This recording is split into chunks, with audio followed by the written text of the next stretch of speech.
part of the training of the Mossad is to how to accurately crush baby skulls and target schools and torture children. Like, this is part of the thing. Also, we know that Mossad is also responsible for a lot of the bombings that they blamed on Gaddafi, because the rule of Mossad, what this right here in what they call Hebrew, this reads war by deception. So as you see, this thing right here, Kamala Harris, that is not only Boule and all that other stuff or whatever, she's also descended from so-called white or Indian slave owners who own plantations in what they call Jamaica, which in our tongue was Escamaica. So these, what I'm saying, are the people that are always used as the cream of the crop to be able to be put on the pedestal or put in a position to look like they just are for the people. It just came out of nowhere, when their whole upbringing was about not being a part of the community that they are allegedly representing. You know what I'm saying? So that is the war by deception that's used in all of Western politics, because all of Western politics is infested with Mossad agents. But what we see as political internal conflict mostly is just theater, all of this stuff that they're doing in what they call the clandestine services, which are the real people who run the governments of the world, you know? So Gail and Oprah basically being exposed from the stuff that Monique was talking about 2 years ago. All of that stuff we see now is true, but we knew it was true then. The problem is the way that the structure works is that you have to be ostracized for a little while before people really grab on to what it is that you're saying, because now it's affecting them. All of the stuff that's happening to white people, like the opioid epidemic and all of that is just a byproduct of the apathy that white people had during the crack era, when we had generations of kids dying from these drugs and they were listed as super predators and seen as criminals and put in the school to prison pipeline. You know what I'm saying? That everybody agrees exists, but nobody wants to stop. What they want to do is reform it. But how can you reform a system that was set up to perpetually destroy the future generations of people who make under $1,000 a year? These are the people who are the most threat, because they are the ones whose equity, bonds and stuff is being used as sureties for these different companies that's doing all this stuff around the world, in which these are the same companies that pay both Snoop and Gail and Oprah. Do you know what I'm saying? So my thing is, okay, it's cool you actually have an opinion about something like that, but let's really keep it real. That opinion is still within the sphere of it being, sanctioned by the same people who you act like you're supposed to be against. You know what I'm saying? Like, I'm quite sure if you did some digging and stuff back in the days, especially when these niggas was all up in Hollywood, you'll find pictures of Snoop and other people with Harvey Weinstein. I'm sure you'll find pictures of stuff like that. Why wouldn't you? Because it wasn't a problem back then when he was doing all of this stuff. It's still not a problem because he's not in jail. Bill Cosby's in jail, you see, because of the status that they was establishing. Yeah, it was the oil that Duke Energy and the rest of them was looking up under his house to get. Yeah, that was part of it. Yeah, it was the NBC thing. But the only reason why they got that close to even know that stuff was happening, because he was at these parties with these niggas, at these cigar parties or the Playboy Mansion or whatever, talking about, his plans and shit, and looking at these people like they really gonna help him do that. Like, these Negroes get too familiar because of this pseudo code that's supposed to exist amongst them that really is not real. So If you look at the chick that came out against Snoop, talking about he better watch what he talking about, Gayle King, you look at her husband, that's another white man. See what I'm saying? Because that is the mode that they're optioning black women to get into. Marry yourself a rich white or even a whatever white. You don't even got to be rich. You just got to be white. And create more half original or unoriginal babies so that way so-called phenotypically original black people can be done away with. You know what I'm saying? Like, that's what they want.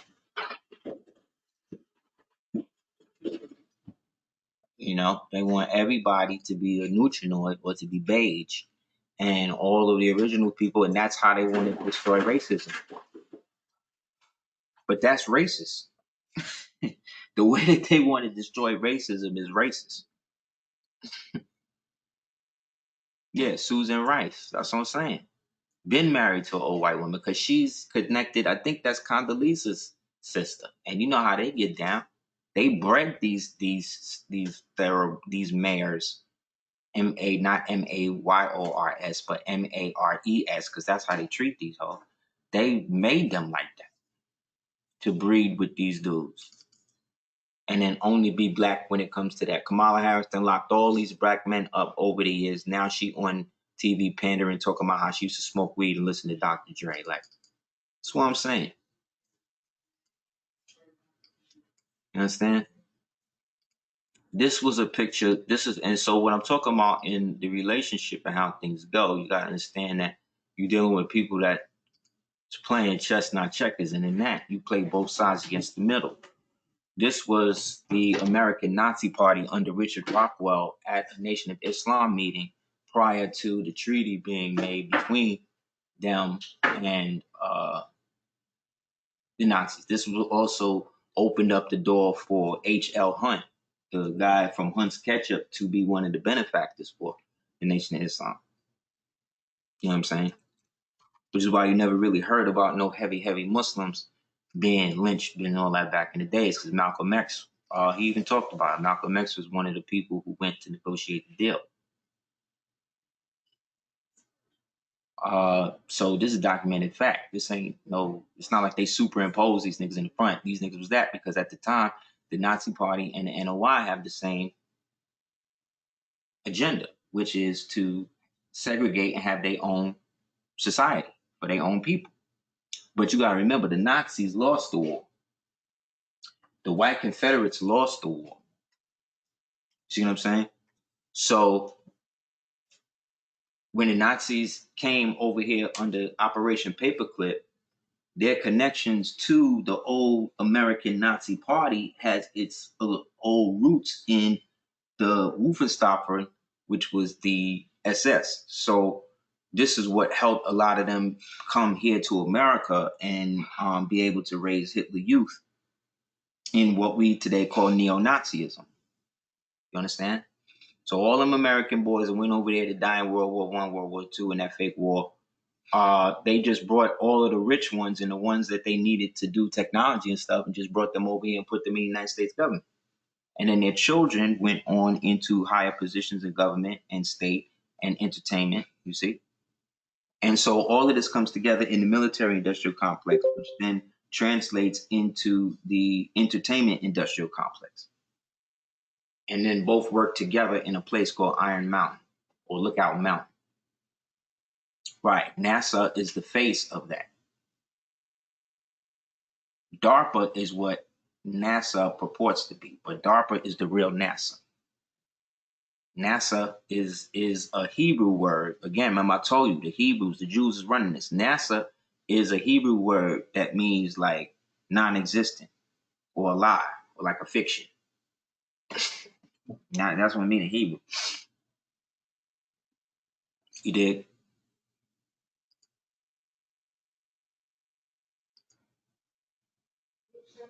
But when you do the knowledge, you got to remember the roots of the original Confederacy was founded in the preservation of true Islam and those who were part of the original Confederacy under the original Moors and all of that.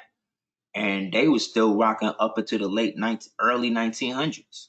Some of these Moors over here, they was not playing. and they was actually going in towns and burning up and getting rid of white folk. This was the original uniform of the KKK. See that, right?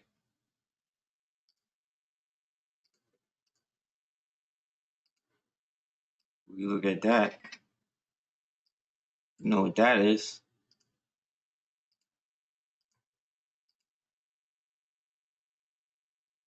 That's a crescent and a star, right?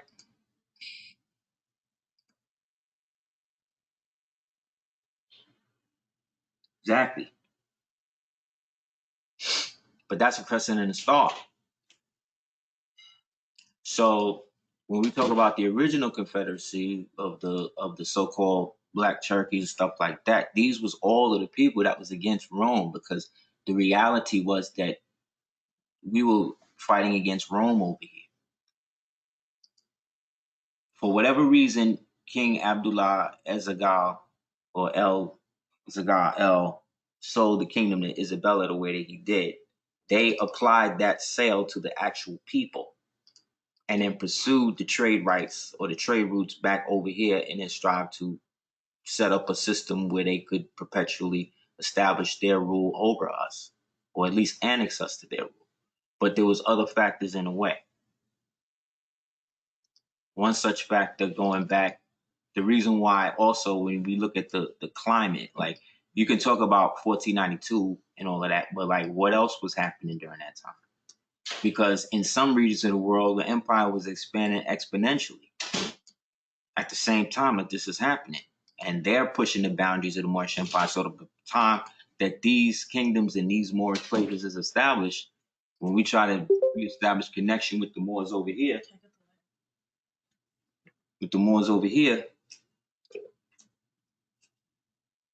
there's no contact. And now it looks like there's different people ruling this place over here. So now it has to go into different treaties and different situations. You see what I'm saying?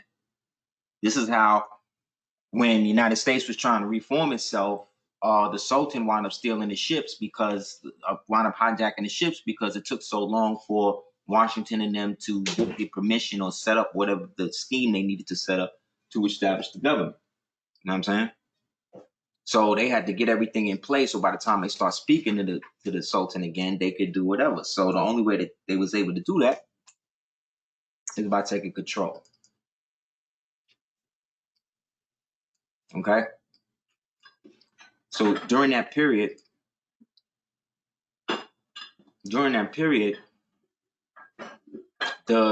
back in the 13th century, first we'll look at the book.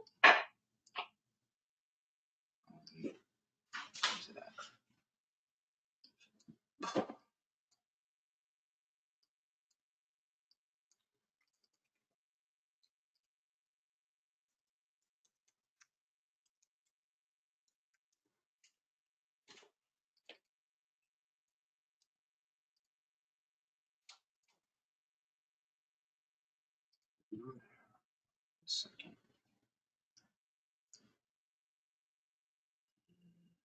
No, it's not.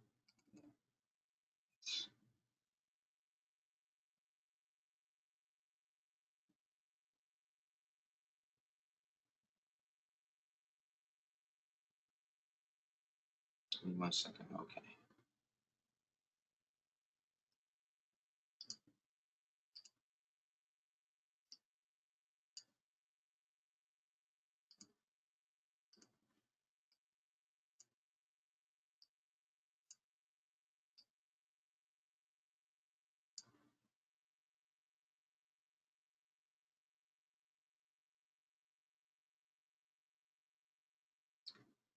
What defines you as the U.S. citizen is the assumption that you are such, especially if you're black or born black, because they're going to list you under that concept. You understand, the term black only is a social construct that fits the perspective of the United States, that has to function under colorable law that says only free white people are to be recognized.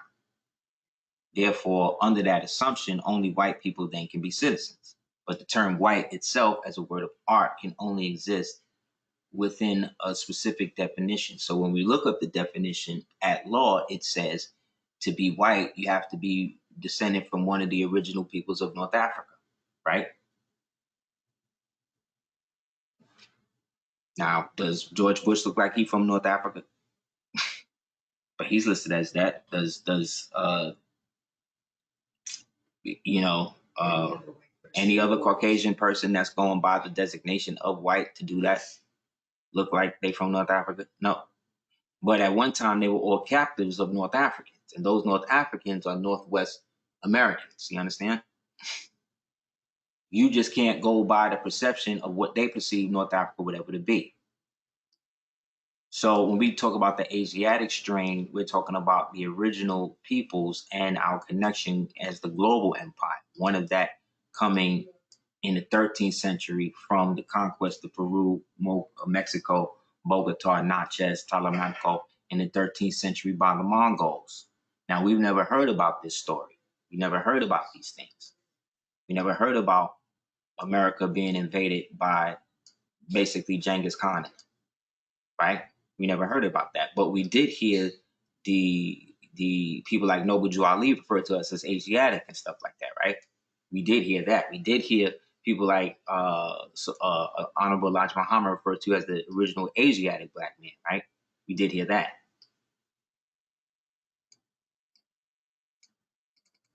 You know what I'm saying? So as you see, when you read it, what does it say? It says here we go. It says you got to really read it, because when you get into it, you really see how this place looked over here. This is when I was showing the giant fruit and all of that, the last thing. This is during this period. And it says Bogota. Bogota is Colombia. Natchez is where? Mississippi, right? Ain't there Natchez, Mississippi? Right? And then Talamanco is Florida. So you mean to tell me that there was an expedition force of Mongols that came here in the 13th century and tried to conquer Peru, Mexico, Bogota, Colombia, which is Colombia, Mississippi, and Florida? We ain't never heard about it. And that these people was bringing elephants? Look, it says elephants and the local agreement of history and tradition. I'll show the giant fruit again. But look, it says that they brought elephants. But you got to understand that there was elephants already here. Elephants and camels is indigenous to America. Almost 54% of the food that you find in Africa has its origin, seed origin here from America. Think about that. So it says that they was bringing mammoths, right? Mammoths and mastodons. You see it says that? Montezuma, right?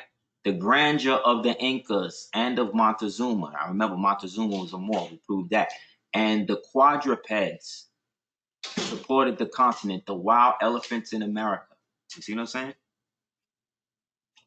Now, the thing is, during this period, when we look at the so-called Asiatic connection, or what they're now calling Tartary, what we're really talking about is, again, the eastern descendants of those Moors who descended from the Carthagid, which is the Carthaginians, but who also had ancient traces of connections to ancient Thrace, which was a so-called Egyptian kingdom, a proto-Egyptian kingdom, and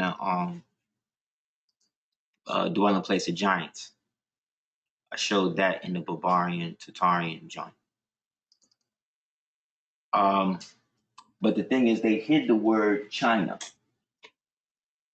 because China wasn't what we called it. We called it Cathay. Okay, bless you. This is where the name Kathy comes from. Bless you. This is where the name Catherine comes from. Okay.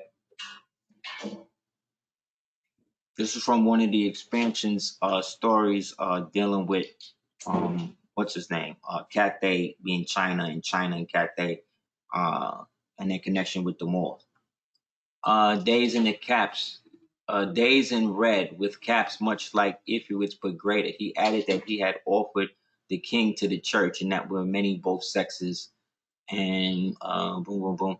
And the country which was many rich with mines of silver, and the king had 100 elephants which had fade and were brought from Malacca. Now remember, Malacca or is in what we now today call or was called Guatemala. That was one of the names of that. Malacca, or excuse me, yeah, Malacca, and from Peru. Also he did that the merchants retorted thither, and that the voyage half a year in less than thou between China and Japan. Right? And that through the rebat the kingdom rejoiced, and who had churches and priests and bishops, to whom which the waves of Portugal and Persia, who came in waves of Portuguese and Persian tongues.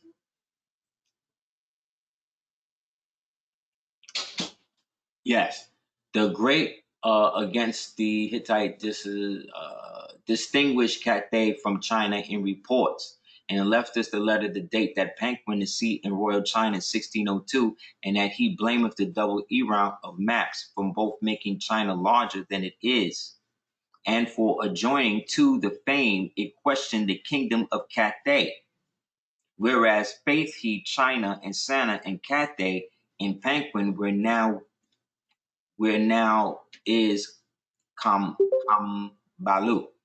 This proveth the incredible riches which he had found, in which commonly reported to Cathay that the testimony of certain Moors and Mohammedans whom he found in Paquin, and which cry for 50 years restore, meaning that they was in this place, in this Cathay place of the Tartars for almost 50 years, and retort hitherto, to engage in paying tribute, indeed they gain by way of traffic.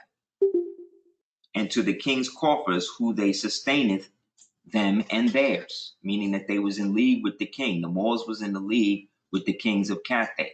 These kings of Cathay are the original so-called Mongols. Or the original so-called Mongols. You understand? And these Mongols of Cathay were the ones who basically created what we call China. And these Chinese or these people consolidated then, and then we get Tartary. And then out of Tartary, we get all of the so-called Balkan and Russian states that came from there. And when the Russian state came, they did away and absorbed Tartary the same way the United States and the rest of these other kingdoms absorbed Barbary. This is Genghis here, Temujin. Right? He's the founder. And all the original pictures of him is dark black.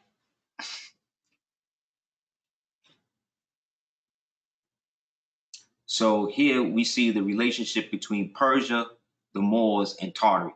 And soon, with a few Moors who were detained in China, having 30 years entered before and permitted, but was permitted their religion, of which they could lay almost nothing but Muhammad, who was a Moor, and their father were Moors, and I am a Moor, with some other words from their Al Quran, wherewith the abstinence from swine's flesh they have faith until they take them all. So this Cathay kingdom is what we erroneously today call Tartary. And out of Tartary came China. So when they talk about Temujin, who is Genghis, and then before him Tamerlane, or who, you know what I'm saying, or whoever who started these crusades out there to take land. This was the eastern side of the people who was helping us put down the Roman Empire. So we was banging on them in the west, they was banging on them in the east. And by the time they were done, that was it. Lord.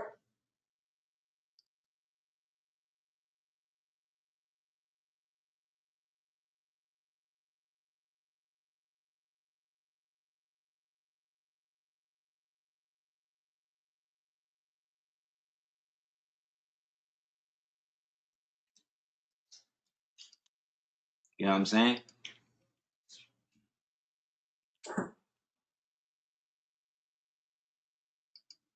So these armies, yeah, it is.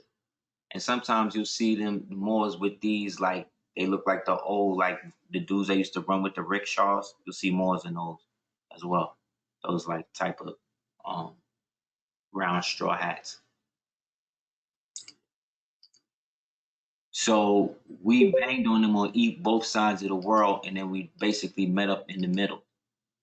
And then once all of that was done, you had all of these centuries in which this was established.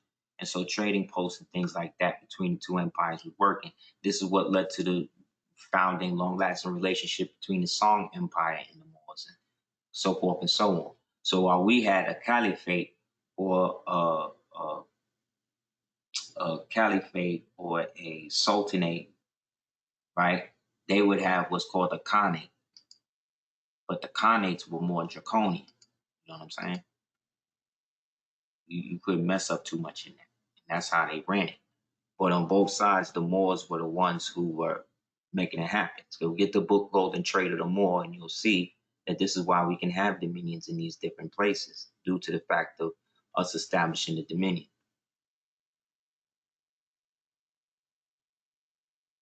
What we call the Bering Strait, going over Alaska into the land bridge into Russia, is where they wanted today build the transcontinental railroad that'll go from Russia all the way to Alaska and then down into Florida.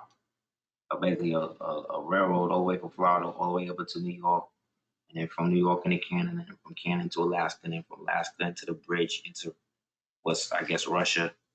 Oh no, that would be Tartary, and then all the way through to Europe.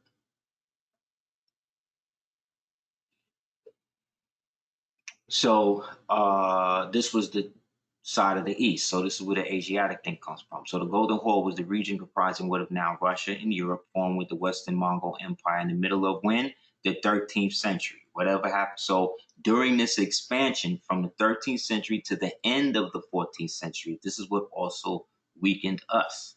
You see what I'm saying? Because not all of us was down with how they was trying to do it. And so the Ilkhanate, the Golden Horde, the Gagatai Khanate were the three principal joints. The UN wasn't down with it though. And then they were the ones specifically that embraced Moorish culture. And so because the so-called elite favored Islam, they always made sure that the Moors they was always in tune with the Moors like that. So the Khazar Khanate came, the Khazars was there to try to break that relationship. And out of this union between the Moors and the so-called Mongols is where we get the Turks.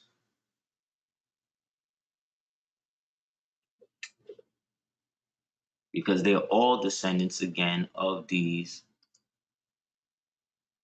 peoples, these Moors, you understand, from ancient times. Let me see.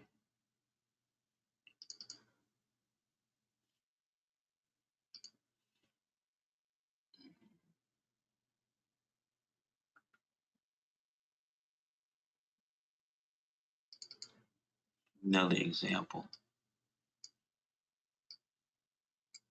is a painting of them guarding Temujin, who they call Genghis.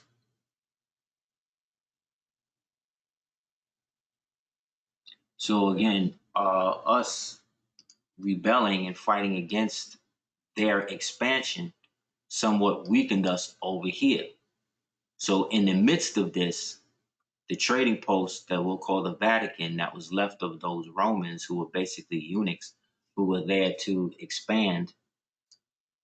See, this is the map. Now, technically, I should be showing you this upside down, but for the basic understanding, we can just leave it like this for now.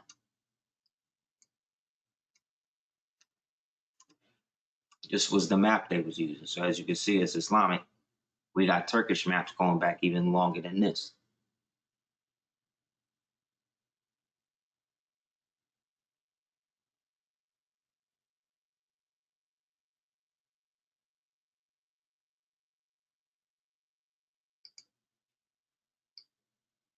You know what I'm saying? Again, and this is a Mercator's map. So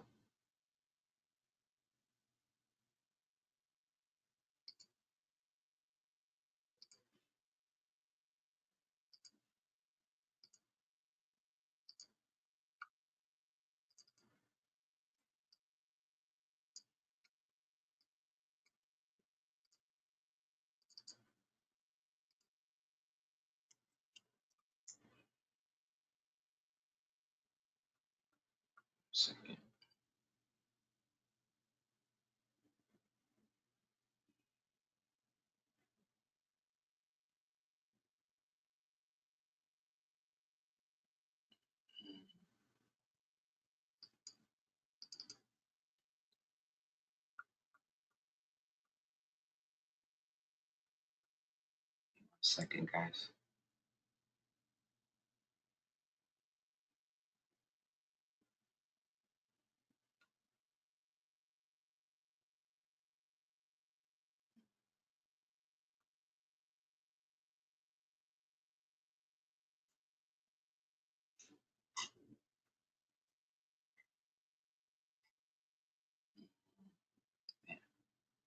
Anybody have any questions while I dig this out?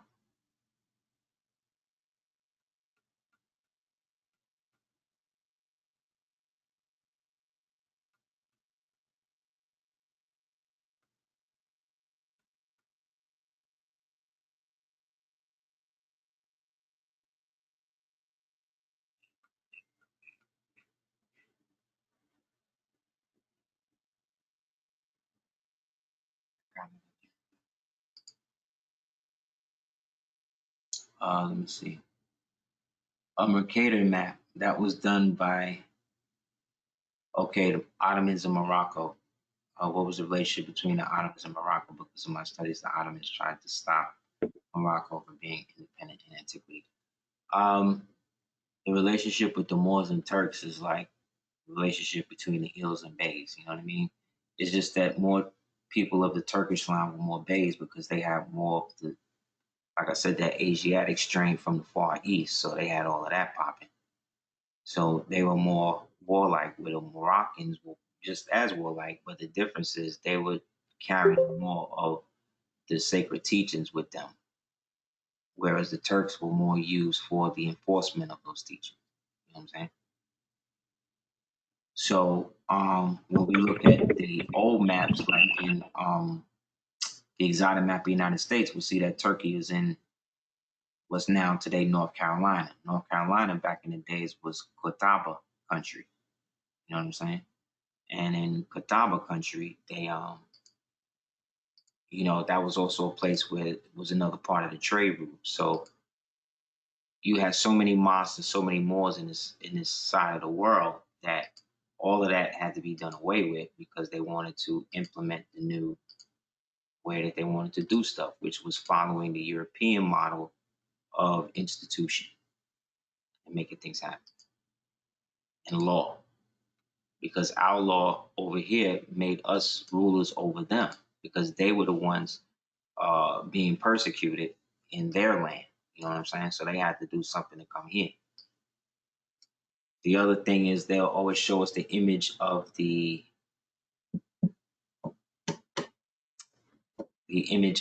owl, and I showed in the barbarian Tartarian joint, or I believe Continental Monumental, one of them two, how the owl is really the symbol for the Moors. Because as you see, it's kind of dark here in this graph, but here, the word Moor in ancient Egyptian, the glyph for it is the owl. This is an owl right here, not a falcon, standing in front of the sickle, or what could also be seen as a crescent. As you see, the symbol for the Empire of Tartary was the owl, black owl, and for the Empire was is the black griffin.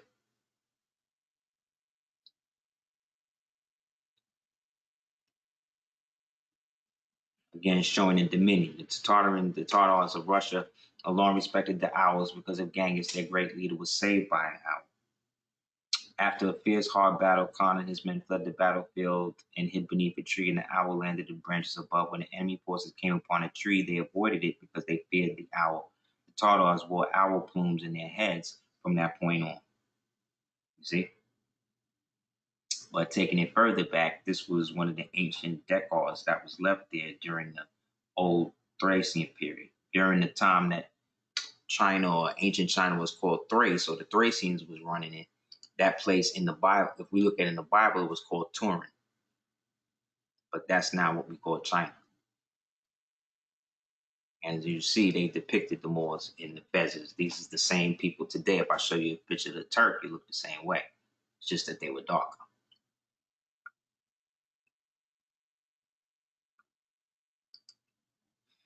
Right, that's why they hate the Russians, because the Renaissance never reached Russia. What the Russians did was kill their own monarchy. That's why they got cursed.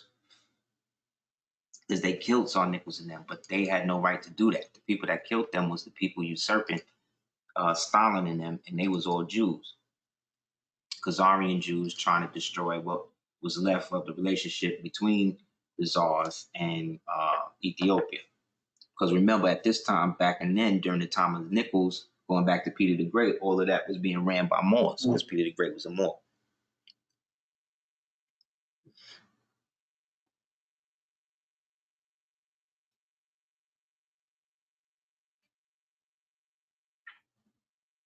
So they don't have beef with the American people. They got beef with the occupational government, which is the United States.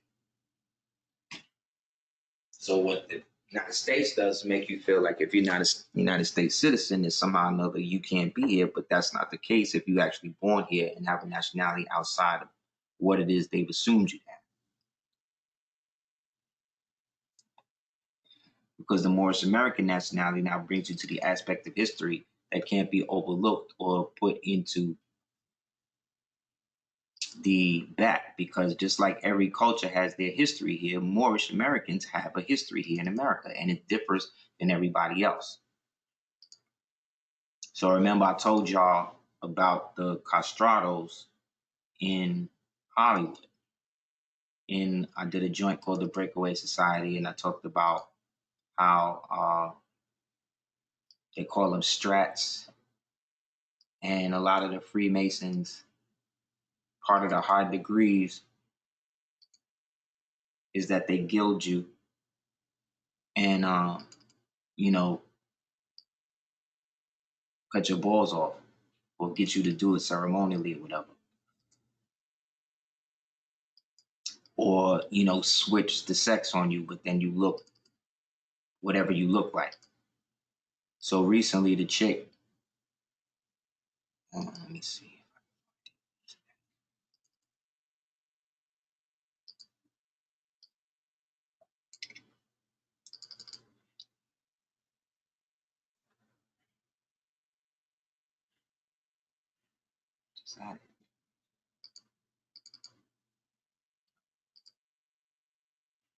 Ah,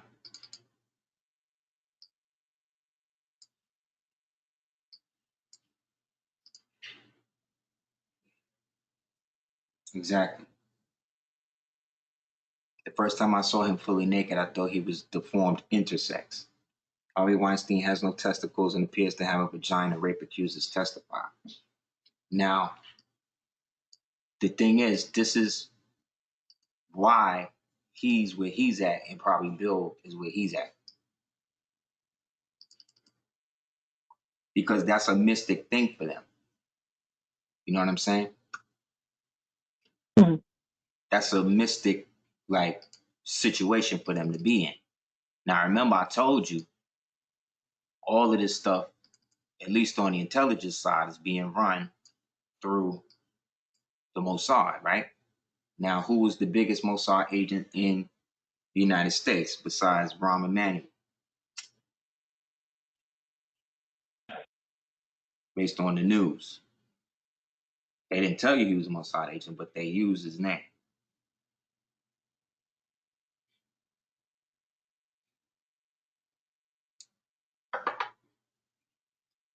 There you go. Look at your boy. Who's he standing next to?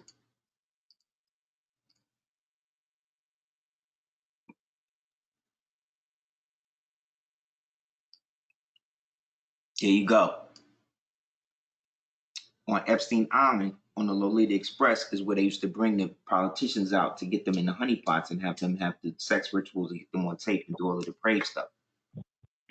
Epstein got to the point where he started to basically bring out the stuff he was trying to get out on Trump and sell that to the Dems. You see? Because Netanyahu was about to get indicted for war crimes. You understand? And all of this is running through the backside of the Democratic Party. So this is where the Russia stuff was coming in. This dude right here, you know who this is? Anybody know who that is?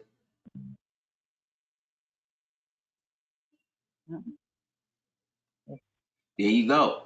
That's Prince Andrew. Right. Now, you know, he's wrapped up in the international human pedophile thing and all of that. And he's named in the indictments and all of that with Epstein. But remember, he's Harry's cousin. Harry and them, right? He's Prince Harry's cousin. And then he's also the large brother to the president, the prime minister of Canada. Where is Meghan and Harry moving?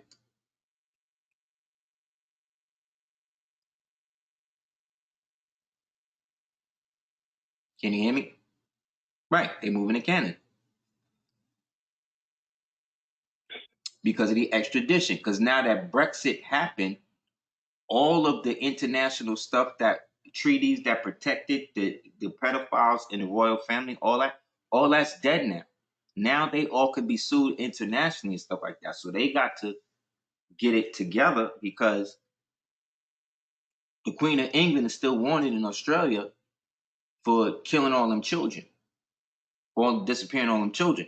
And you see, he's a Navy admiral, right? Navy intelligence, right? See what I'm saying? Now look at them in the Snow White altars. This is them on the island. This is all on the island. Same island I'm talking about.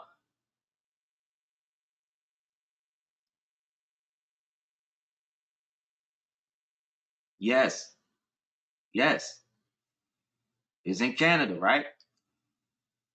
Trudeau gives a report to the Queen every morning. How does the Prime Minister of a foreign country give the sovereign of another country a daily report of what's happening in a country, and they actually be two different people or be under two different governments? You're not.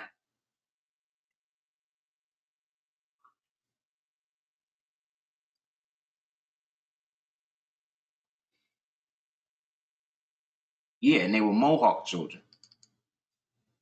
But that ain't the only place. The serpent is wily, as they say. Now, the thing is, all of these so called rituals, always happen coincidentally to coincide with what's happening astrologically, because they're doing a as above, so below thing. So they're just as much of a slave to the rituals as the people that participate in them. You understand? So the last ritual that just went out with the dude was about accessing the energy of Quetzalcoatl, who is the pheasant serpent, the serpent in the sky, right? Which is also the symbol of Mexico, correct?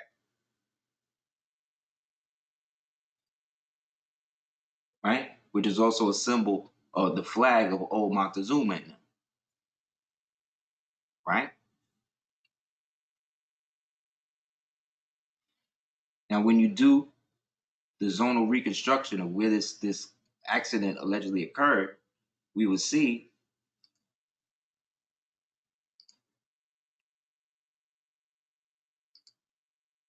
that this is the constellation of Hydra.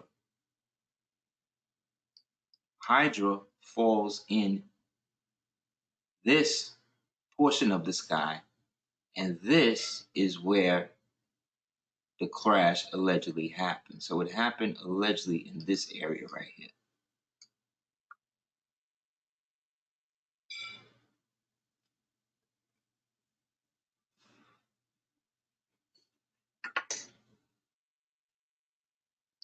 Now, the thing is, this is also related to the low-key American Revolution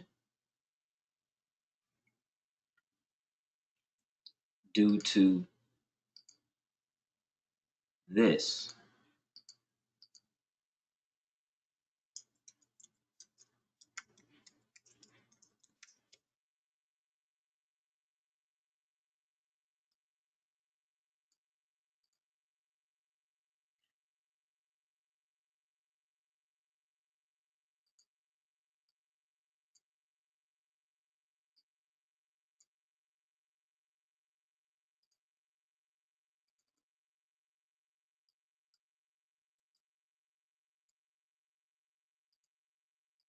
Let's see.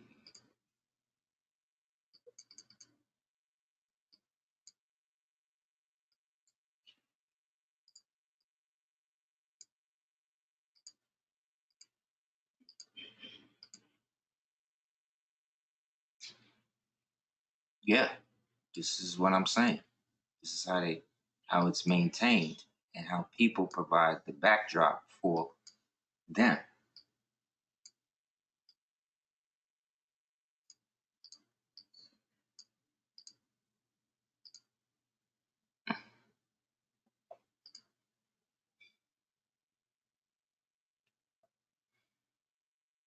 Remember this? This is the Gadsden flag, or what they called the Gadsden flag. But this again was the flag of those from Lower Egypt. See the join or die? See where the split come? If we was to turn this upside down, look.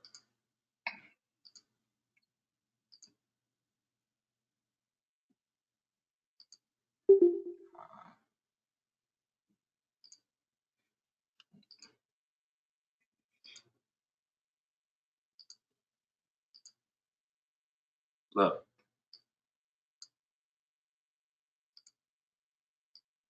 See where the split is right here? Where it happened? See it happen in the same split?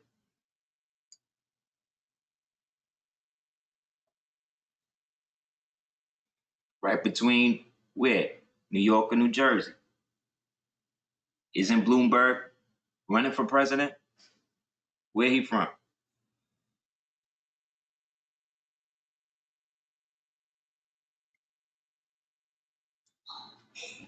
Yes, they did. Exactly. And what's right next to New York? New Jersey, right? Where was the first temple founded?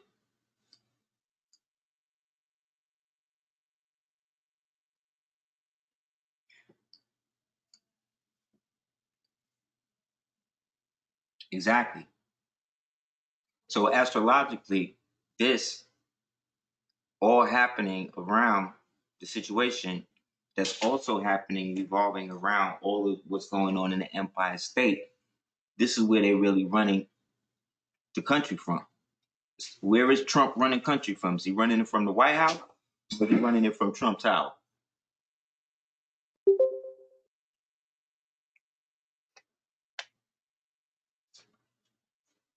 Exactly. And Trump Tower is in the middle of the what? It's it's the head of the snake, right?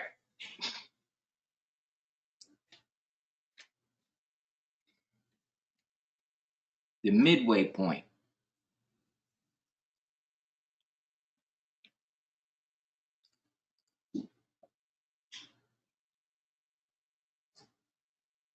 So I'm showing this to show, again, this is all related to the compliance of the structure of how this thing works together, how everybody, whether they understand it or not, in their system that works with them are connected to it. And due to the lack of understanding of their position, which is our position in the greater scheme, we always wind up being used as the backdrop for these terrible events.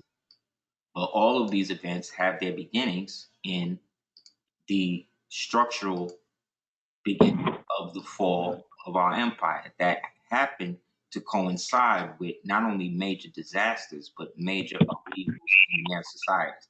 Because a lot of the battles that they fought before, they didn't even fight. They weren't even there. They didn't even happen. They just wrote down that they happened and recorded it in each other's history books and then got rid of those that could do it and then basically forbid a whole generation of people who grew up in war camps to read. The only thing they could read, if they did, was the Bible, and that was purposely edited to keep them thinking that they was Christians. You understand? Now, on your left is basically an image of who the indentured servant and the slaves was up until a certain period. On your right is the basic definition of indentured servitude, perpetual servitude, of which these people were bound if they did not accept civilization, which at the time was the religion of Islam, to come into the greater human family. That was the doorway in for those who were not human, or were not seen as human, or who had ancestry from the rhesus monkey. If you ask Arabs and Persians who their ancestors is in their ancient texts, they'll tell you they're monkeys. It's not racist if that's what they are writing about themselves. So therefore, if that was the case, they was not the ones building the pyramids and all of these things. You understand? That's why they're not digging up their ancestors. When they dig up Ramses and them, that's not their ancestors they digging up. They don't ever dig up George Washington and go into his crypt and look what he looked like now, or Lincoln and them. They don't want to do that, because if they did that, you would see that they was most likely mulattoes or black people. You understand what I'm saying? They don't tell you one lie and then give you the truth, the opposite. They give you the lie, the truth, the lie, the truth, the lie, the truth.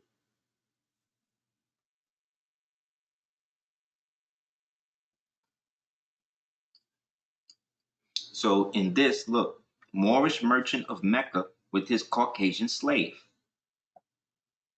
It's in the 1900s. Perpetual servitude. The indentured servitude represented temporary service for a specific period, usually for 4 to 7 years, to usually legally designated owner. Perpetual servitude meant being owned by someone, some other person for life, and ultimately even through generations. The early days of Virginia, both English subjects and African Americans, now there was no such thing as African Americans back then, but whatever, were indentured servants. Now look at how they flipped it in the very first line.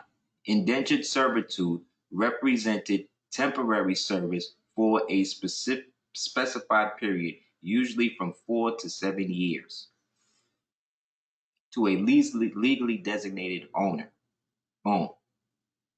Now we go to the Virginia part. Virginia, both English subjects, meaning people from Britain, and so-called African Americans. Now, these African Americans were the so-called liege subjects, or so-called Indians, that were no longer listed as Moors, you see, and were now following the English version of law on the colony. And ultimately, even through generations. But over time, blacks, look how they flipped it. Both English subjects and African Americans were indentured servitudes. Boom.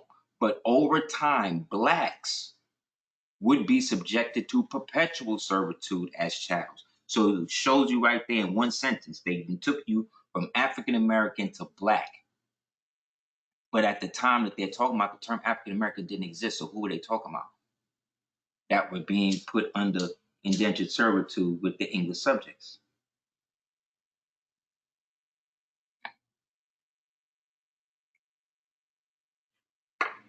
The Moors, who were being redesignated, right, or the so-called Africans that had come over with them as their so-called property.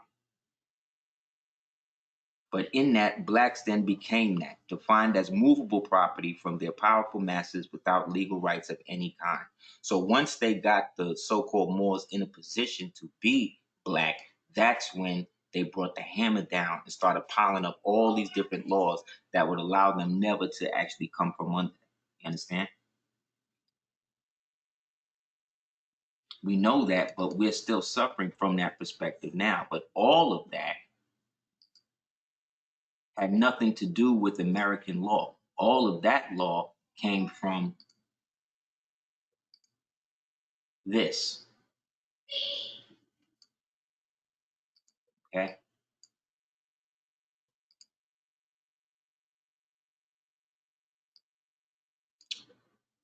In 1452, he wrote the Dum Diversas, which granted to the kings of Spain and Portugal the right to reduce any Saracens, Muslims, and pagans and other unbelievers to perpetual slavery.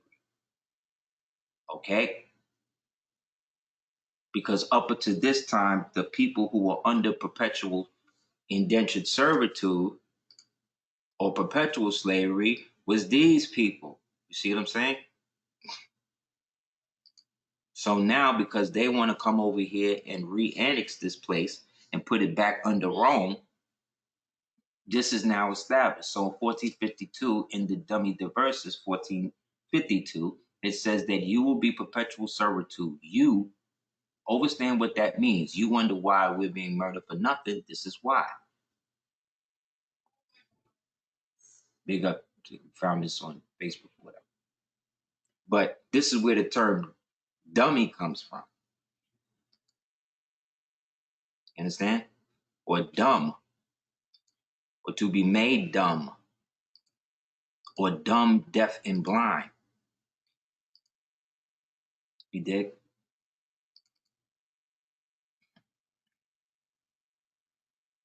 This all now comes to bear in the actual application of what we've been taught and who we've been taught who's basically on our side. When we read about the so-called Buffalo Soldiers, for instance, we got to look at it now from a different perspective, because these were Moors who had basically been captured and basically dispatched and given the option or whatever to then go and confiscate the so-called Moorish or Indian land west of the Mississippi. You understand? And then allow for the resettlement of that land by the so-called homesteaders and so-called Native Americans or so-called Indian now, the people we call Indians today, to now take their place. You understand? So this is, again, black cops coming out and flipping on people. Now, the interesting part is this. One of the first so-called female Buffalo Soldiers, right, was this lady. Now, she was basically here. Now, look at the situation.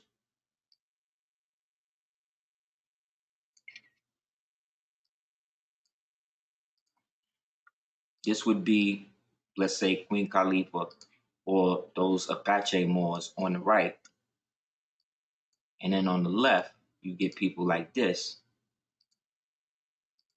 who are celebrated by our people, I guess.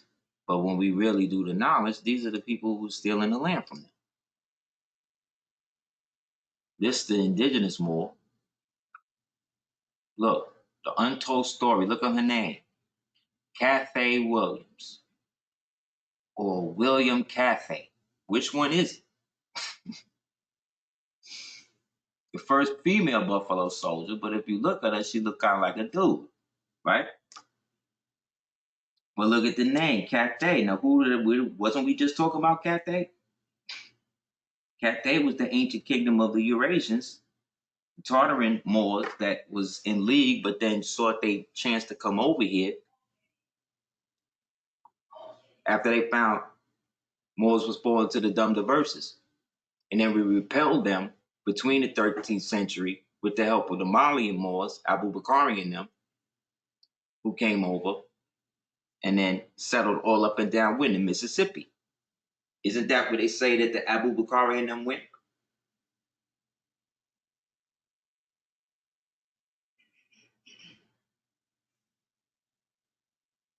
And wound up. This is how we get man-day mosques and all of that built in the Midwest.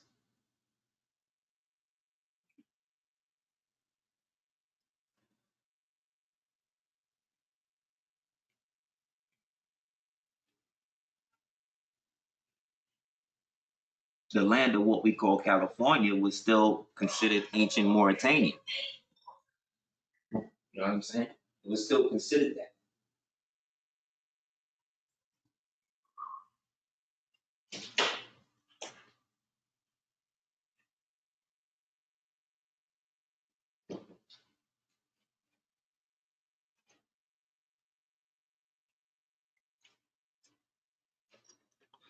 And what was over there was then over here.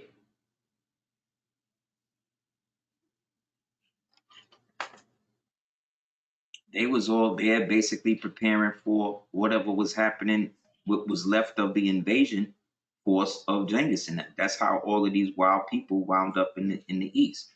But people started stop talking about the Moorish thing to keep that on the low. So nobody was building with the pale face on that. They was just building on all the great spirit stuff because these Siberians that's not considered Native Americans, they all, worshiping corn and the wind and all of that. You know what I'm saying? Because they don't have no house. They all live in teepees. They all nomads. They don't have nowhere to go. But they was given a certain area to function through or to exist in. Those became the preserves of the southwestern plains, or what we refer to as the plains of Morocco. That's what it's saying in HJR 75, right? They sojourned from the long lands from the plains of Morocco and now settled here. It got to be because there wasn't no Morocco until 1956.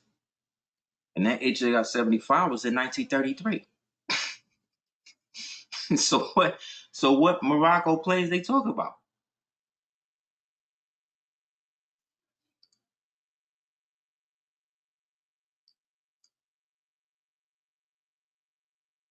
Oh, they never answer that stuff. And that's why our children are so misinformed, because that's the basis of their inferiority complex that's passed down.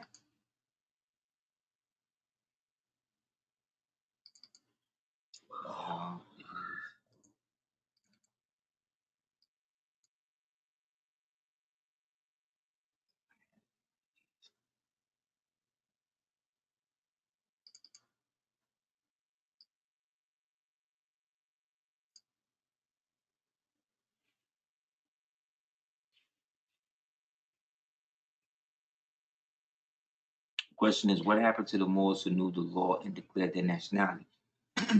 They maintained it as best they could, and eventually consolidated in America in what was referred to as the tribe of Ben Ishmael,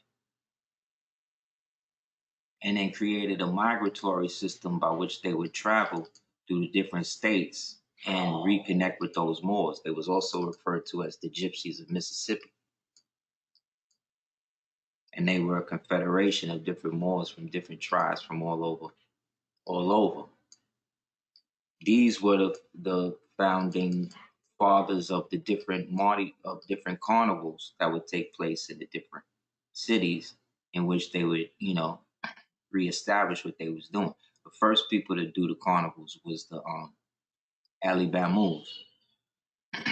And then some of them moved back down to Louisiana and then revived it down there. And then it started to go to the different cities, New York and all of that. And that's when how Moors would be able to reconnect.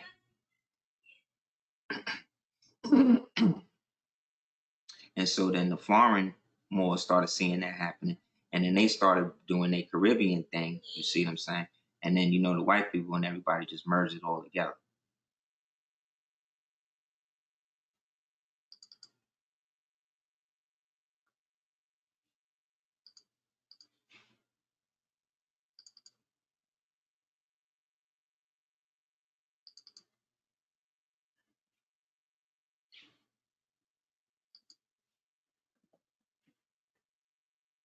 So the slavery, again, happened from kidnapping Moors and then taking those Moors and sending them other places and then calling them different names. So when people's coming looking for them in one name, they can't find them as that. They is something else.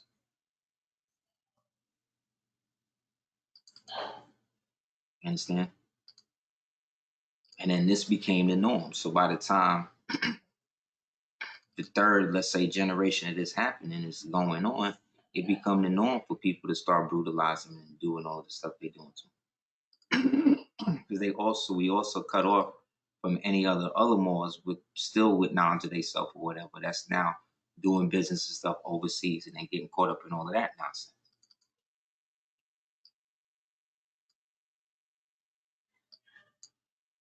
Right. And so now that the disconnection comes, now they start targeting individual. Well, one of the first things that happened in so-called Africa was that the so-called brutish Moors or the British armed the Ashanti. They gave the Ashanti rifles and guns. Yeah, they gave them heavy artillery with guns.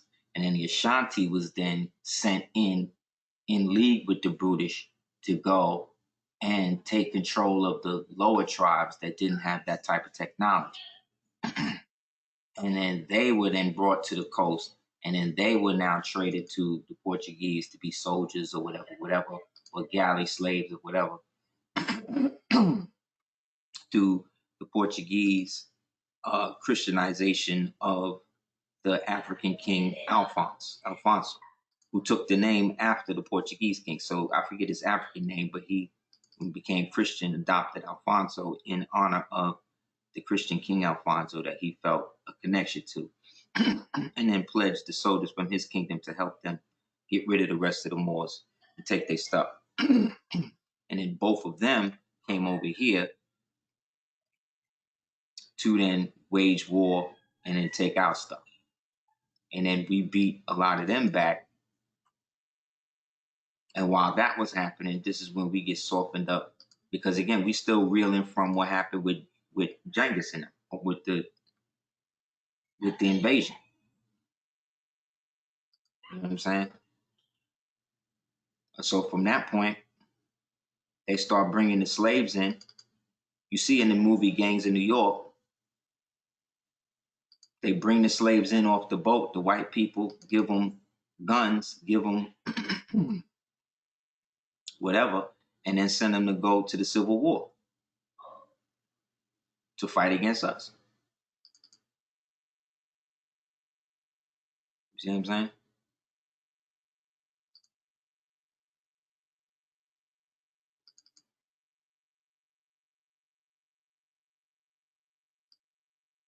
And so instead of us unifying together, we hook up with them.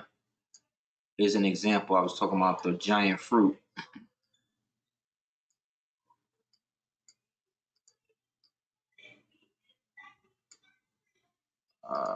Let me see. See what I'm saying?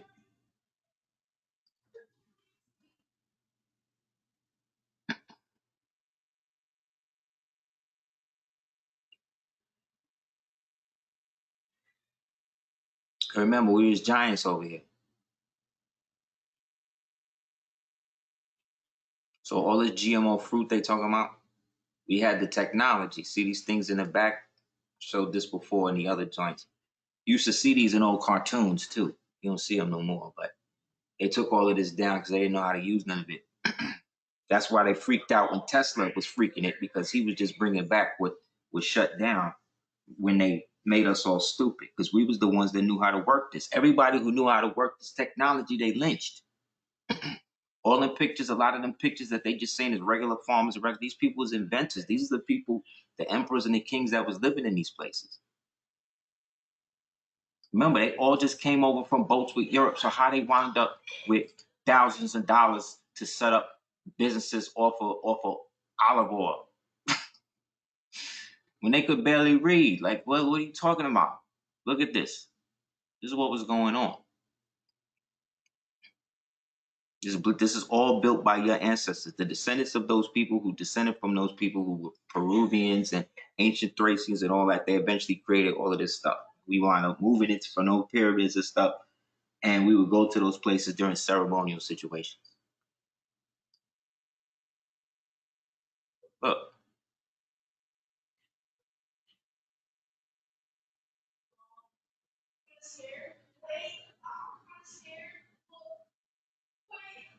But this is how it worked.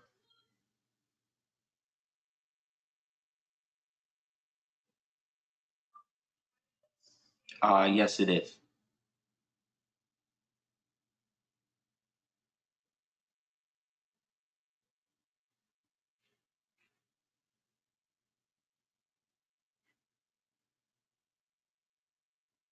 This is where they get the movie and all that from. This was the actual gates that they was using. This is what's in the CERN and all of that right now.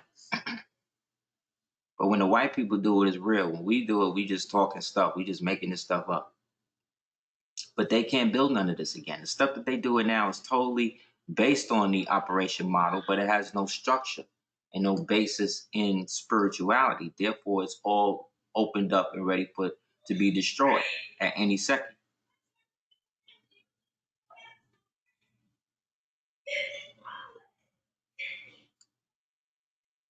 Like I said, we was using radium, we was using this type of stuff, the power stuff. You had radium in your clothes and things like that, and it powered the castles that had these type of structures that didn't need fireplaces and things like that. So when these people moved into these places, they wound up dying and freezing to death because they didn't know how to work nothing. So they had to start using torches. So when you see these movies of these old English castles and they all in torches and they all whatever, those are the people who came after.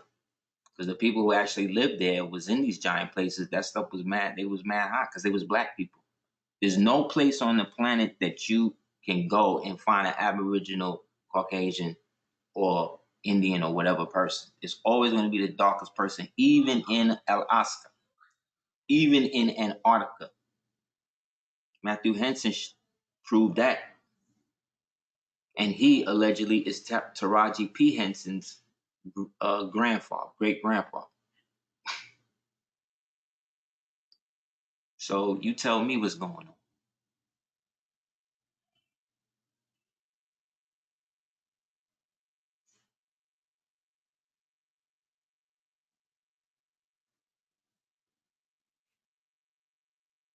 One second. Anybody have questions?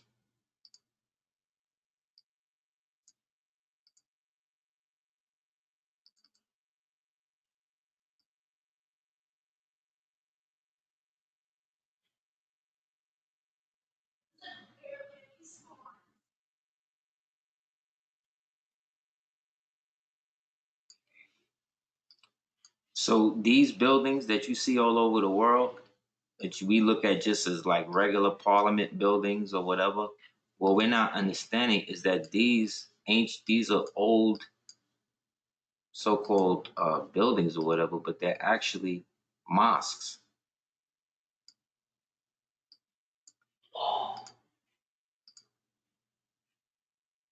So now think of the Capitol. Think of that place in Washington, D.C.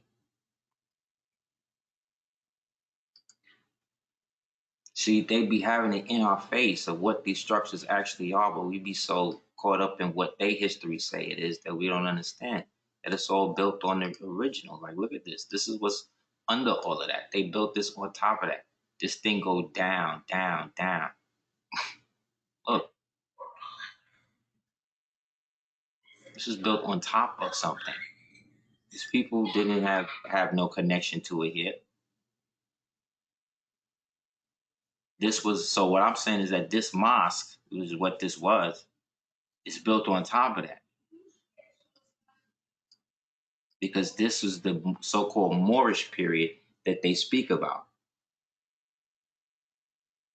in which the so-called Moors became the keeper of the Grail, which was the keeper of the ancient ways and how to move things forward into the future.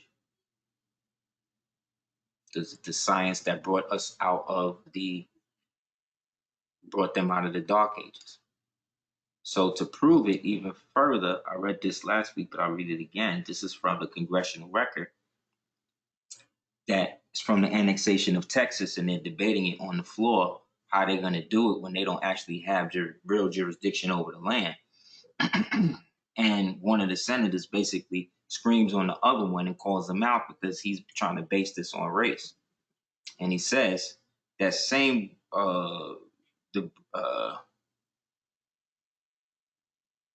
now remember, Santa Ana was a day, which was a lower class which was another form of bay, or the original form of bay.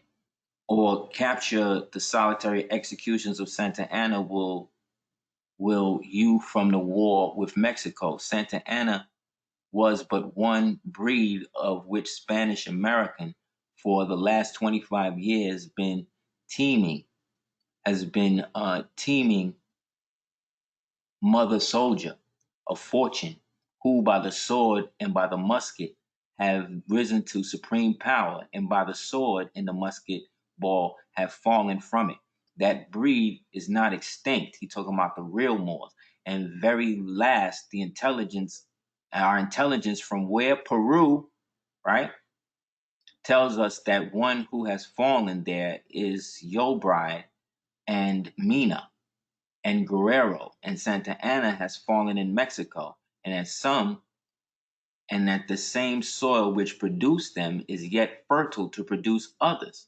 They produce themselves with nothing but a charge in the name, and that of the man. The name is Allah. Your war, sir, is to be a war of races.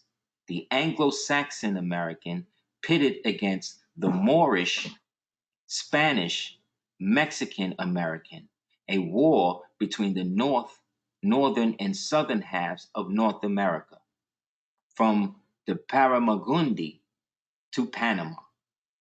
And are you prepared for such a war? And again, I ask, what would be your cause for such a war?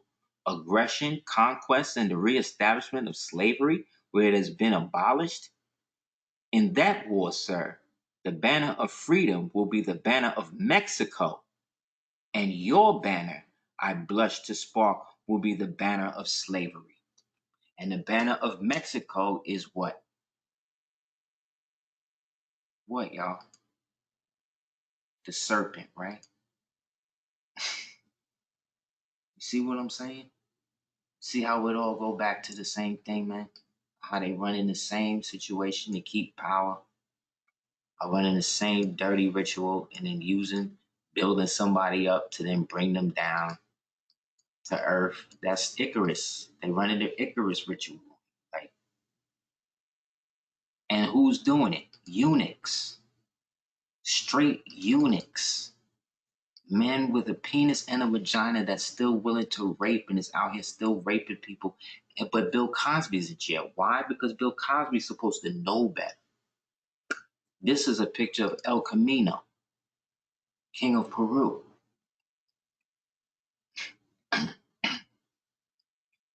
This is Montezuma's pops. Do you see any Mexicans there? But these are the Mexicans that was fighting in these wars. And the so-called Mexican Americans, the mestizos that was left over from the Spanish and the Portuguese and was made the peasants, right? That you read about in Zorro and stuff, they were the ones who were given liberation by the descendants of him. Because again, these people were Moors, because Montezuma was a Moor, not all of that. The Aztec, that was a Moorish empire. Not because we want it to be, because that's what the original data suggests.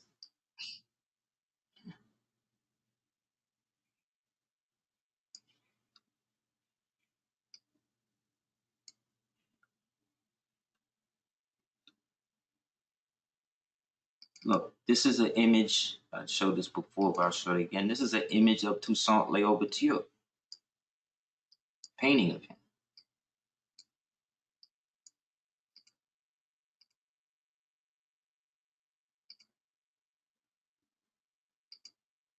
We never saw that one coming up in Black History Month. We only saw this one.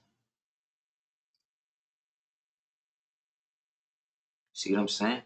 But this one is European. See what I'm saying? See how they freak it? Even in giving you the historical aspect based upon the ascot and the type of admiral dress, this shows that he has a navy, no doubt. But this is the one they'd rather show. You see what I'm saying? But the reality is more like the first one I showed. You understand?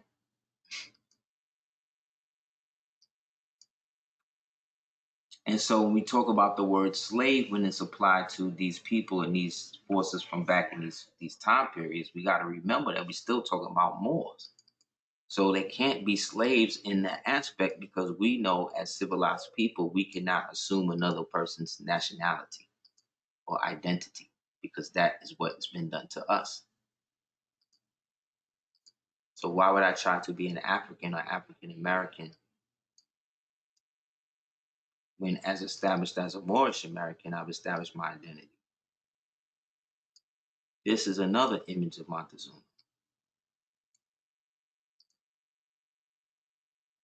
On your left, from the painting called The Guardian of the Seraglio, which is also called The Moorish Chief by Edward Chamont.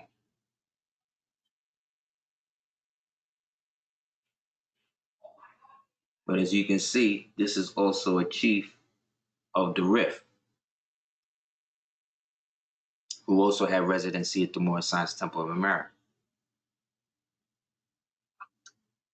And when we read, this is something I was looking up, Moors and Braille and all that, and this was on the internet, found on the internet too. Later, we will visit some ruins in North America that have been radiocarbon dated to the Moorish period. It also is interesting to point out that Moors were amalgamated into the Grail religion. You see that? Indeed, Wolfram von Eisenberg in the Parseval tells us that the first account of the Grail was written by the confused pagan writing, talking about Arabic, and was from Toledo, talking about Ohio, because there was no Toledo over in so-called over there. Therefore, some Moorish voyages on the Atlantic may not have been entirely unrelated to the Grail. But again, this writer is talking about the Grail as a matter of possession. When we're talking about the amalgamation into the Grail, we know that they're talking about the amalgamation into the European nobility.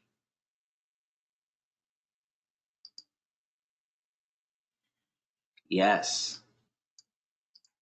Yes.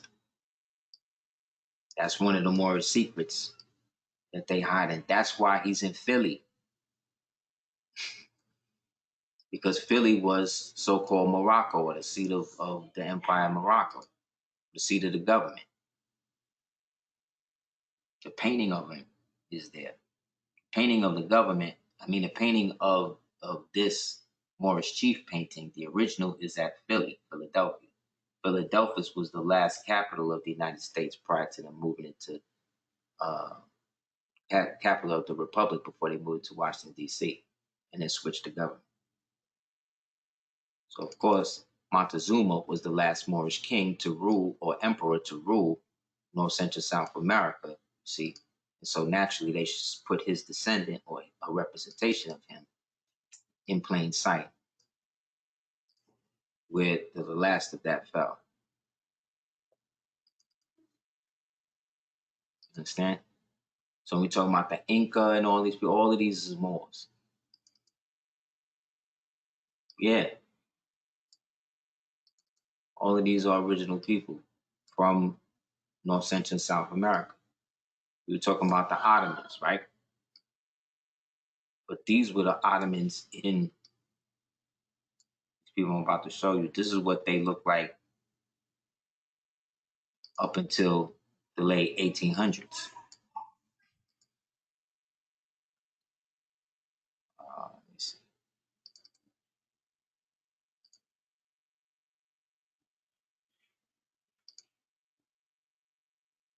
A second. Oh.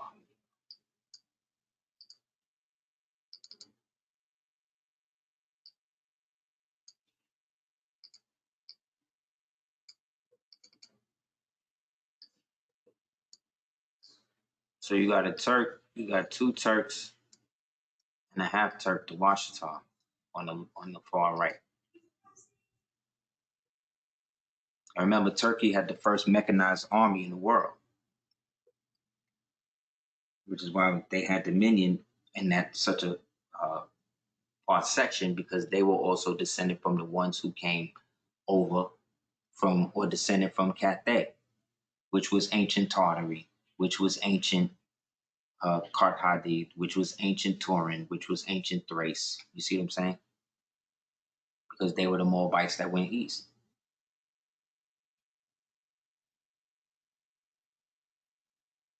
tanks and all of that.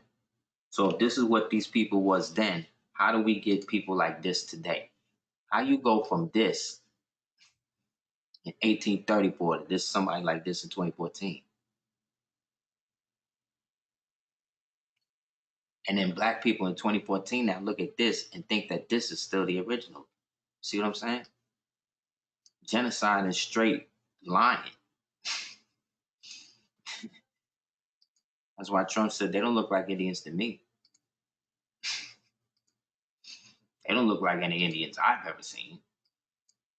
But when you read the aspect of Montezuma and you read what Cortez, excuse me, is it DeSoto or Cortez or Hernandez, whichever one it was.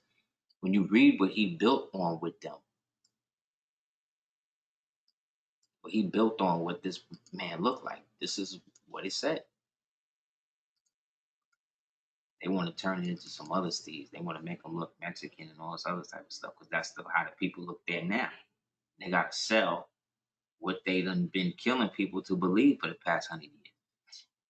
You know what I'm saying?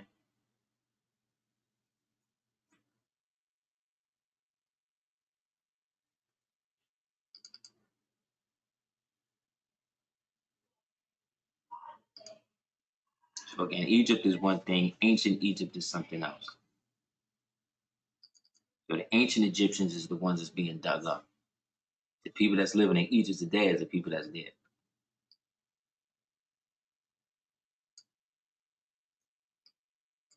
There's an excerpt from what book this is?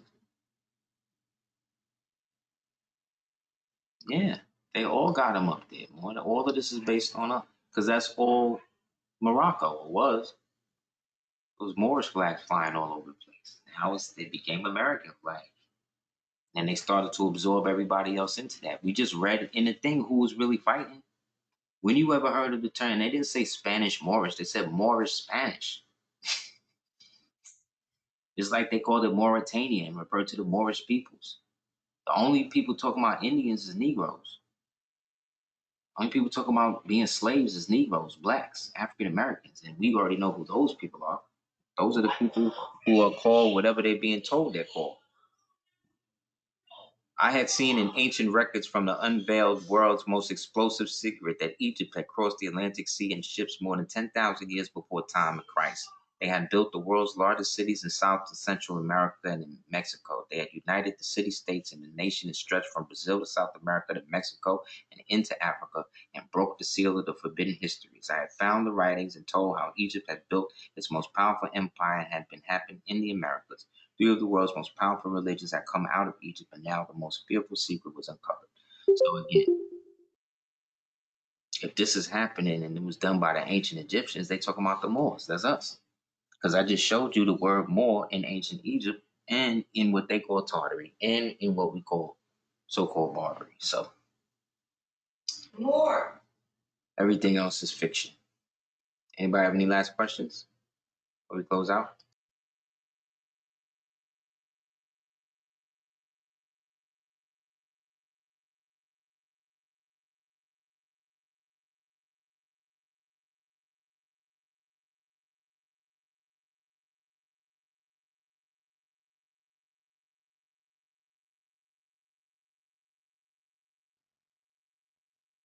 Cart is KHART, then like space HADDID. It's the name of Carthage. Another way of saying Carthage is Cartagena or Cartagena or Cartagena.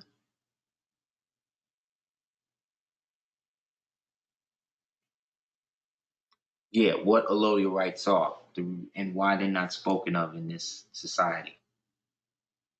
It should be observed that these Moors, whom several historians have represented as bloodthirsty barbarians, did not deprive the people whom they had subjugated either of their faith, their churches, or their administrators of their laws. They exacted from the Spaniards only the tribute they had been accustomed to pay their kings. One cannot question the existence of us. That's from Stanley Lane Poole.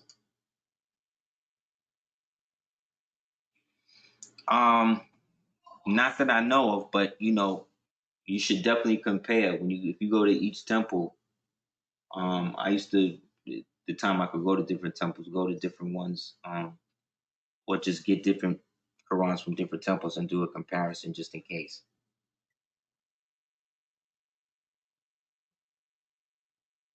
Yeah, I would do the knowledge to that.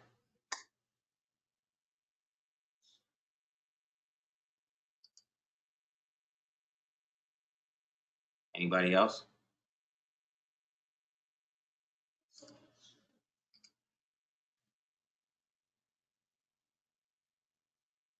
So if people tell you things like, "Oh, more just means black in Greek," that's like saying, "Oh, well, your name means this in English." You know what I'm saying? Even though you may be from somewhere like things mean different things in different languages, but it doesn't mean that just because that's what it means in that language that that's the origin. If you're not Greek, then that's just what it means to a Greek. That's not what it means to you. Just because a Greek says that, you understand? That's what I mean. The subtle mind control that goes on with our people. We just accept things from other people, which is not cool.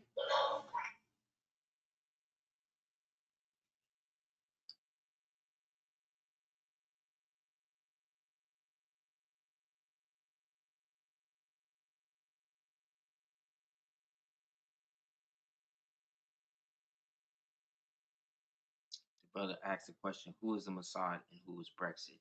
The Mossad is the Israeli intelligence service that I showed in the beginning with this chick, Kamala Harris. Their symbol is this thing behind them.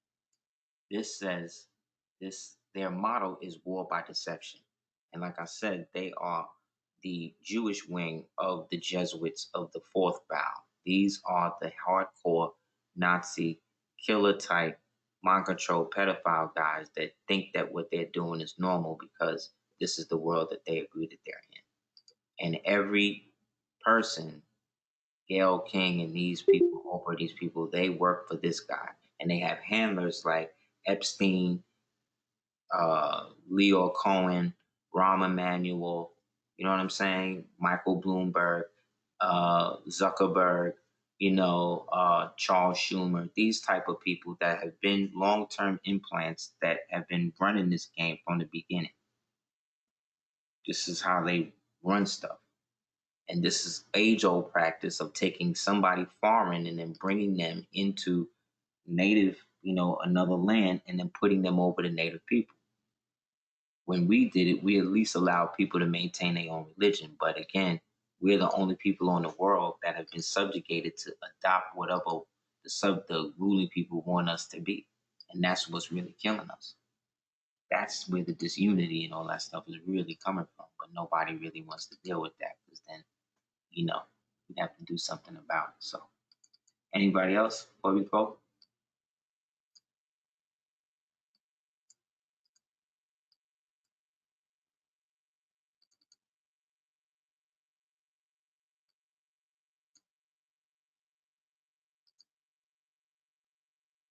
What's up? No, I'm saying that she's an American politician that runs and does things on behalf of Israel, which means she is an Israeli low key agent, what you call a spy, an open spy, because she's in American politics. But all of these people have agendas to work with other nations against the United States. That's just what they do. You can't be a foreign, or like George Bush was knighted by the Queen of England. You can't be a president and take a title that goes against the 13th Amendment, but nobody said nothing. You see? So that means how many other people is doing this? This is what the whole Trump impeachment thing was about, but they couldn't get it. So that picture, I'm showing you this picture to show that she's in bed with these guys. And anybody that attends the APAC summit that happens every year, whatever, is down with them. And these guys own and have stake in rap labels and everything else. So the rappers and these people work with them. That's why when you ever heard a rapper say anything about the Jews but Havoc? That they even flipped it. But you can say whatever you want about niggas, right? You can say you can kill as many niggas you want on a record. Talk about Jews and how Jews got money and all that shit. See what happened. They tried to ice cube you. And eventually he sold out. Yeah. So this is what Puerto Ricans look like in the 1900s. So as much as they want to be light-skinned and mestizos and all this shit now and all of that, this is who their grandmothers is. Just like everybody else in the world. So don't let them fool you. This right here is a Moor and a Fez. This Olmec has a Moor and Fez. Look, here go the tassel. Here go the turban. Here go the Fez. This was the strap or the sheet, you know, the turban that went around at the bottom. A white man saw this, and this became the model for the headgear that became the headgear for football.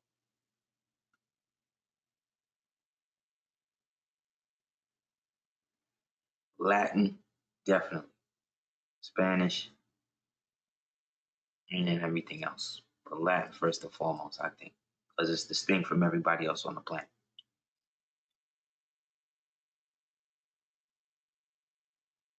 The Moorish ones, the darker ones, the Sephardim. So again, this is what the Buffalo Soldiers was. And like I said, this looked like kind of like a dude to me, but this was the first female Buffalo Soldier. This was the first black female they got to put on a cop uniform and go and try to kill other indigenous Moors who was trying to keep their land. Her name, she was named after Cathay. So they was doing the rituals all the way back then. I told you Cathay was the ancient kingdom of the Rono Mandro. The Romo Mandro was the royal family of the Black Dragon, of who Genghis Khan and Tamerlane and Timur and all of these so-called sons of heaven descend from. Those are the original builders of the pyramids and all that stuff. The Great Wall of China wasn't built till the 1600s. Look for maps of the Great Wall in China during the time they said it was BC time, and you ain't gonna see it. Don't pop up until the maps of the 1600s. So that should also show you how deep in situation we in. Lastly, the fourth bow Jesuit. That's a good question. That's a Jesuit who's gone through the Freemasonic orders and has now decided to either go into the Enochian thing, which was the eunuch thing I was telling you about, and get into that form of what they call lycanism or vampirism, or they go in and serve in the other way. So the fourth vow Jesuit is the one that will agree to do all of the horrible things that I spoke about in the beginning, and will say and do anything to anything and anybody in the name of the Pope. Yeah, but they have the most access to everybody. They answer or fall directly under the Black Pope, which is the Jesuit general. So all of the statutory state laws and stuff, all that falls under the Roman dumb diversus that I showed you, which is a violation of the surrender of Granada, even though it happened before that, because it was targeted at Moors, the people who was running the world at the time, us. That's why we were forbidden to have a nationality after that, you see? Why we're the only people in the world called Black. And everybody else could claim to be from somewhere else, even though we know they're not from none of the Black places. Those places. So like I said, all of this is where Moors live. If you go to Morocco right now, the place over there, you'll see structures that look just like this.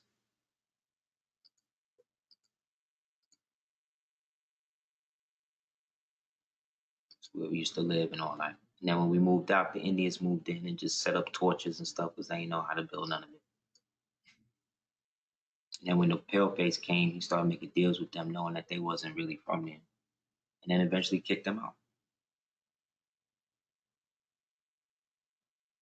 RONO MONDRO.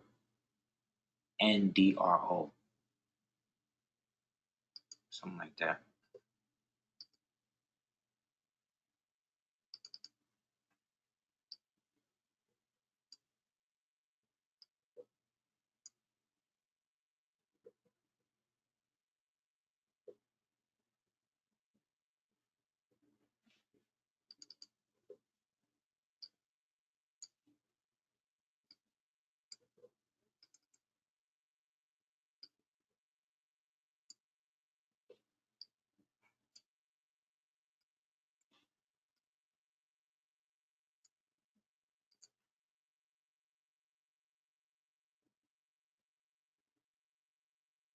Yeah, I watched the first one and now this one. Yeah, I'm peeping it.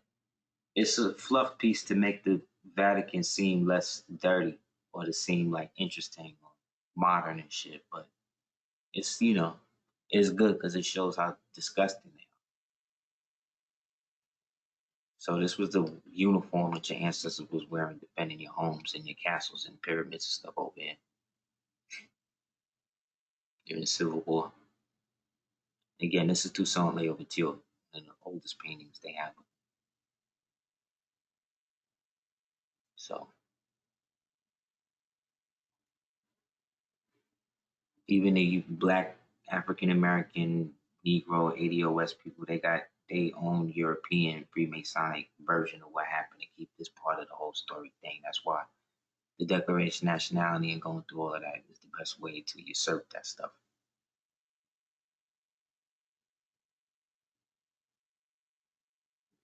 All right. Thank you guys. If you have any questions, just hit me up at houseofl@hotmail.com. Definitely check out www.cordovaorganics.com and www.aseertheducatiers.com, www.gumroad.com, and type Aseer the Ducatiers into the chat. And thank you guys for the participation, inshallah.